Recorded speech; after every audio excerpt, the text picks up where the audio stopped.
In the wake of last week's Paradise Papers revelations, there is fresh attention on the vexed topic of global tax transparency. While the disclosures in the 13.4 million documents are financial in nature, they have already had significant political ramifications in London, Washington and elsewhere, especially after the release of the Panama Papers last year. The Paradise Papers have shown new light on hundreds of high-net-worth politicians and other individuals across the world, and many multinational companies, but it is actually the internal workings of numerous UK territories that are at the heart of the affair. During the process of decolonisation, Britain held on to a global network of islands, which either voted to remain UK territories or have not chosen independence. Among these are 14 overseas territories and 3 British dependencies, and it is these remnants of empire that are among the world's leading centres of international tax avoidance. London has taken action in previous years to ensure that these islands have fairer and more open tax systems, but this remains a work in progress. Last Tuesday, Labour Shadow Chancellor of the Exchequer John McDonnell described the Paradise Papers disclosures as the biggest tax scandal of this generation and called for a UK public inquiry. Prime Minister Theresa May has insisted she wants greater transparency, but has refused to commit to such a public probe. Last year, after the Panama Papers releases, Labour Party leader Jeremy Corbyn proposed that the government impose direct rule on any of its territories that do not comply with UK tax laws. London has cracked down in the past in similar ways, so this is not inconceivable. In 2009, for instance, it imposed direct rule on the Turks and Caicos after local officials were accused of selling government land for personal gain. The islands had home rule restored only after the local government enacted laws that required tax information to be shared with the British government.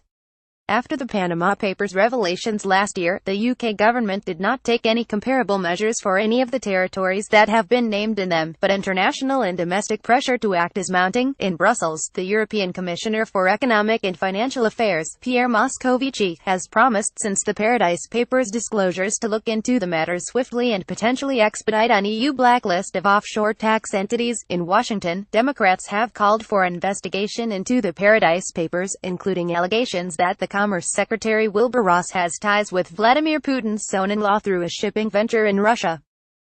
Bernie Sanders, the former contender for the U.S. Democratic presidential nomination, has attacked what he believes is an international oligarchy in which a handful of billionaires own and control a significant part of the global economy and has called for congressional consideration of Donald Trump's proposed tax reforms to be halted. The Paradise Papers have shone a light into the murky financial world of high-net-worth individuals and multinational companies, and will intensify demands for greater transparency. Andrew Hammond. Even further afield, in the Asia-Pacific region, the Australian Tax Office has said it will investigate and work with partner agencies across the world after the Paradise Papers disclosures. And in India, the Tax Department confirmed it is already investigating numerous so-called tax havens. While the UK imposing direct rule on its territories is, in principle, a relatively straightforward process, critics have pointed out that a consequence of seeking to close down these centres of tax avoidance would be that people and companies simply move their money from one jurisdiction to another where there might be even fewer tax regulations and less transparency. Many have therefore argued that what is needed is greater harmonized global moves toward tax transparency. In May 2017, the UK hosted an international anti-corruption summit and has been at the forefront of recent global debate on tackling international tax avoidance and evasion. The 2013 G8 summit in Northern Ireland, for instance, resulted in the Lochern Declaration, which urged countries to fight the scourge of tax evasion. Leaders agreed, for instance, to measures that would combat the illegal evasion of taxes, as well as the use of tax havens and loopholes.